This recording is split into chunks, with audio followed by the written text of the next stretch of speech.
Welcome to the Further Light Podcast, presented by Wisconsin Freemasonry, helping you accomplish your Masonic goals through education and more light. And now, I present to you, Brother Chris Ludke.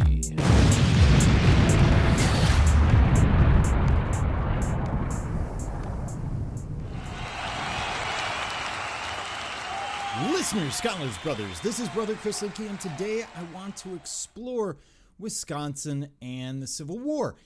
And what we're going to be looking at today is a couple of issues that come up in Wisconsin during the Civil War, things that we might expect, some things that we don't, because we see, for example, the birth of the posting, the birth of the examination as a formal Grand Lodge requirement, as opposed to prior where it was usually just knowing the obligation and it was more or less left to the lodges. When we look at the Civil War, keep in mind we have a lot of people coming in. They're very concerned. They're going off to war and they want that connection in their community, but also that connection to something greater, something beyond even the war that they might be able to work with later on. So the material that I'm going through today comes from the Wisconsin State Archives. It is not the most exciting material, but very interesting material. It's really digging down into sort of the thoughts and feelings of the Grand Lodge as we move through the Civil War period in the state of Wisconsin. I'm going to start with the problem of membership and candidate quality. And I'm going to start with the proceedings in 1863. I got my hands on these at the Madison Library. So they have a lack of members available to open and run lodges. Many people have gone off to war. Lake Country Lodge, for example, number 42, sent about 70% of their membership to the war. And we see Grandmaster Alvin Alden talking about the war's impact. He says, quote, "Among the sources of danger which threaten us is one which my opinion is too little heeded. When the number of members in attendance upon our lodge meetings have been greatly reduced by the absence of many who are in the army of our nation." And he also talks about the need to guard the West Gate in light of attendance. He's concerned not just that there aren't a lot of guys left, but he's concerned that we have too many coming in. Quote, "Many persons are proposed and receive the degrees who, if a rigid application were made of the true Masonic test, would forever have remained without the pale of our institution." In other words, we're letting in guys who probably shouldn't be Masons. And then again, quote, "And one of the greatest sources of danger is the introduction of imperfect material into the walls of this our mystic temple. To avoid this evil, we should guard well the portals and suffer none to pass who do not come fully possessed of the requisite qualifications." Basically arguing we need to maintain standards. Even though we have all these guys coming in, we still need to check them out. We still need to interview them. Even emergent degrees are a problem. And in terms of growth, by 1864, we're hearing things, again, Grandmaster Alvin Alden.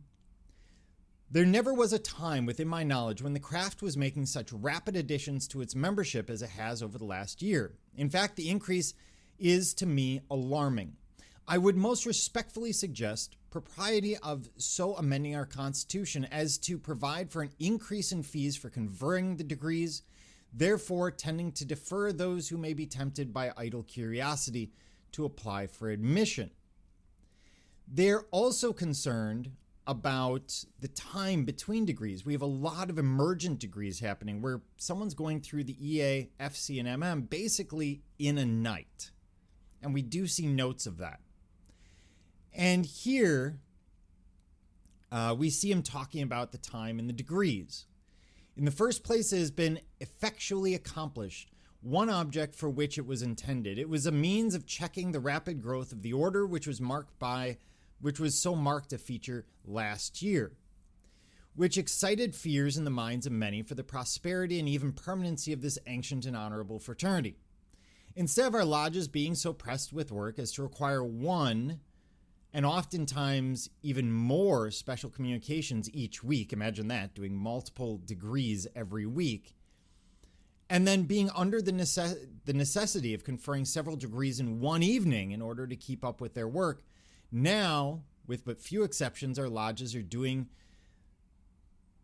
that consistently with the steady and healthy growth, while those upon whom the degrees have been conferred are much more proficient in the work, something we'll get to in a moment. And he goes on to clarify that the education requirement is going to be to memorize, for example, the unwritten portion of the degree. But where does that come from? Well, again, 1863, 1864, they're trying to sort out how to really have high quality men join the fraternity and how to make sure that they know the stuff that they need to know to move on in the degrees, really what we would consider to be the posting. So the Select Committee on Increase in Applications for Membership, this is from the Proceedings, 1864. They have a concern that the quality of the work and posting needs to be consistent. And so what they do is they raise those degree fees from $20 to $30. Now, as a general rule, you can multiply things by as much as 40 times to get a idea of how much they're charging. This would be roughly the equivalent of, say, $1,000, maybe $1,200 today. So imagine paying $1,200 for degree fees. I know many lodges have about $300 to $400, but imagine that being 4 times greater. And prior to that, it was the equivalent of about $800 when they were 20. And so they're raising it considerably. They're raising it 30%. They also, the Select Committee also encourages the use of the black ball. Of course, it was a black ball at the time. Now it's a black cube. So they bring a resolution in 1864 to deal with these issues. Some of the issues we've dealt with before, some which we're dealing with right here. They want to ban candidates from undergoing multiple degrees in one day. This would have been very common from 1862 through 1864. And then they say they must be able to, quote, repeat fully, completely, and accurately the whole of the lectures, obligation included, appertaining to the degree. What does that mean? That means that effectively you would have had to memorize your obligation and then the lectures required for that degree, of which there's typically 2. And so you're coming in at a much higher level of posting than what would have been required today. But of course, they're seeking to keep people out. They're seeking to increase the quality of the membership. And so with this glut of members coming in, they have some luxury to do this. They also say the Grand Master can suspend any member who has not been examined and found to be proficient. So the Grand Master, Washburn, in 1865 says, quote, at the last communication of the Grand Lodge, a resolution was adopted prescribing the degree of proficiency to be obtained by a candidate for advancement to the higher degrees and declaring as a condition that he must be able to repeat fully, completely, and accurately the whole of the lectures, excepting the portion which is found in the monitor, obligation included, appertaining to the degree or degrees already received, and imposed upon the Grand Master the duty of seeing that the regulation was rigidly enforced. He goes on to talk about the fact that this change appears to be successful and useful. But the effect has been, as was doubtlessly anticipated, that after receiving the first degree, the progress of many candidates for the mysteries of our order have been effectually arrested. Either from indifference or inability, men have been unable or unwilling to devote the time necessary for the attainment of the required proficiency. By the way, this is happening about 150 years ago. You could use many of these ideas today. These are still arguments that are made. Continuing. If for want of capacity or interest, or on the part of the candidate, the necessary proficiency is practically unobtainable, his progress must be arrested and further advancement denied. In other words, if you can't hit that standard, we will not allow you to continue.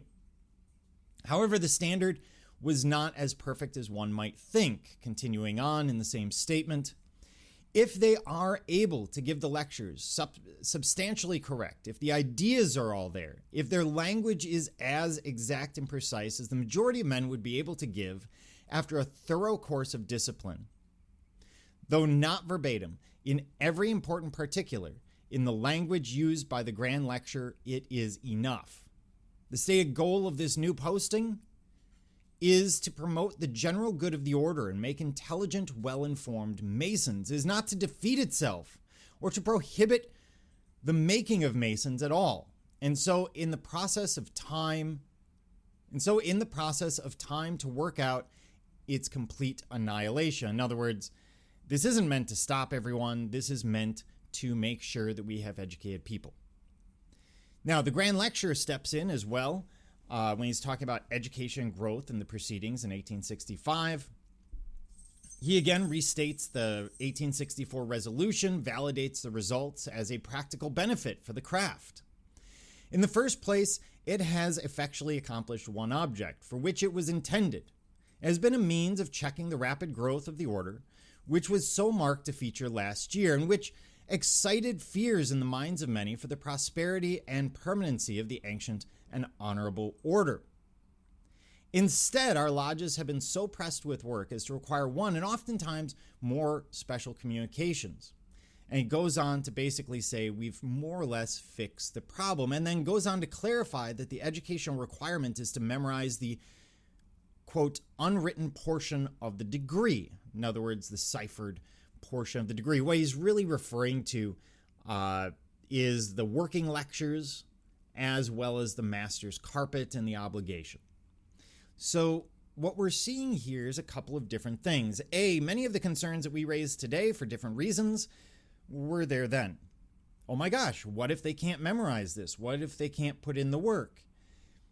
At this time, they have so many people coming in that it isn't going to impact growth. We also see the advent of formalized posting, or a requirement from the Grand Lodge of what will be required, whereas prior to that, it's lodge to lodge, and it's typically the obligation, maybe part of a lecture or an entire lecture. I mean, imagine that. You go through your posting, you go through your degrees, and you already have memorized one or both lectures for every degree as you've gone through. And we'll notice there's a lack of formality. We don't have a specific time requirement. So today you have 1 year to do your posting. At this time, there is not a time requirement for that. But it's interesting to see that the posting comes out of, or this whole idea of formalized Masonic education in the lodge to go through the degrees, comes out of the Civil War and this glut of men trying to join up because they're concerned. They want that sense of community. They want something larger than themselves as they go to war. It's a really unique and interesting chapter in the history of Wisconsin Masonry.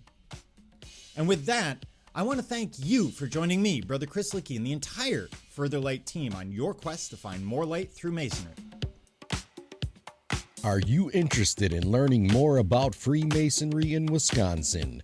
Visit wisconsinmasons.org to learn more about Masonry and access further educational content and more light.